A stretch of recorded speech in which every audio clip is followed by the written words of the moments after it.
Sadaf Naseem okhlattimes.com से बात करते हुए। जी, मेरा नाम सदफ नसीम है और मैं आरएस का एग्ज़ाम देने के लिए जो राजस्थान पीसीएस का है, राजस्थान गई थी। जयपुर में मेरा सेंटर था।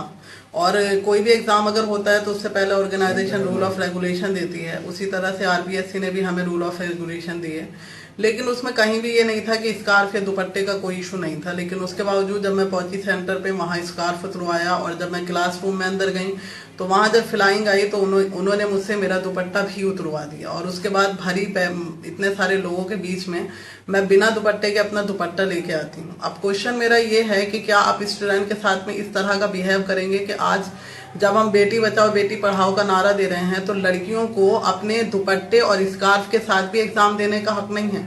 आरपीएससी का कहना यह है कि भाई क्योंकि पिछली बार उनका पेपर लीक हो चुका है इसलिए वो ऐसा कर रहे हैं।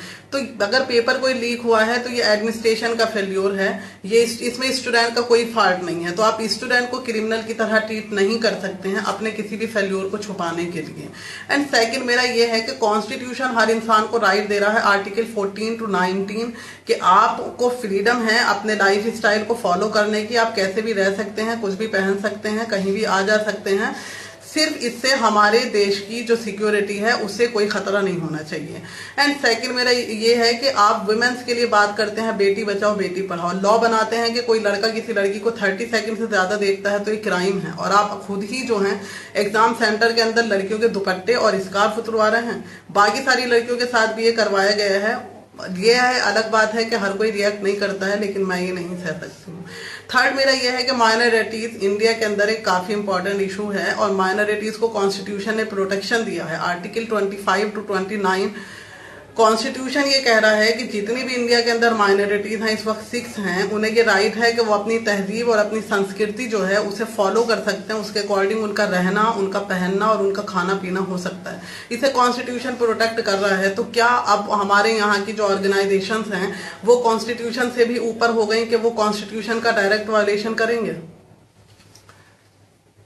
तो मजीद क्या एक्शन आपके? जी, मेरा एक्शन अब आगे ये है कि मैं सबसे पहले तो वुमेन्स कमीशन में जाके इसकी शिकायत करूंगी एंड उसके बाद में मैं ह्यूमन राइट्स में भी जाऊंगी और उसके बाद में मैं माइनॉरिटी कमीशन में जाऊंगी।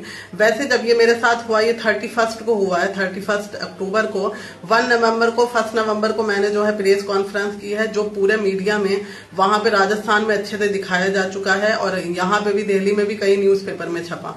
बावजूद उसके अभी तक गवर्नमेंट की तरफ से या आयोग की तरफ से कोई भी रिएक्शन नहीं है। तो अब मैं जो हमारे इंडिया की बड़ी ऑर्गेनाइजेशन है, वुमेन्स कमीशन है, इन सब में मैं जाके और वहां पे जाके अपनी शिकायत करूंगी और अगर वहां भी मेरी सुनवाई नहीं होती है तो फिर मैं मजीद इसे आगे और ज्यादा बढ़ाऊंगी। एंड फिर बात यह है कि बात मीडिया और पब्लिक की हो जाएगी सीधी। okhlattimes.com से बात करने के लिए आपका बहुत बहुत शुक्रिया।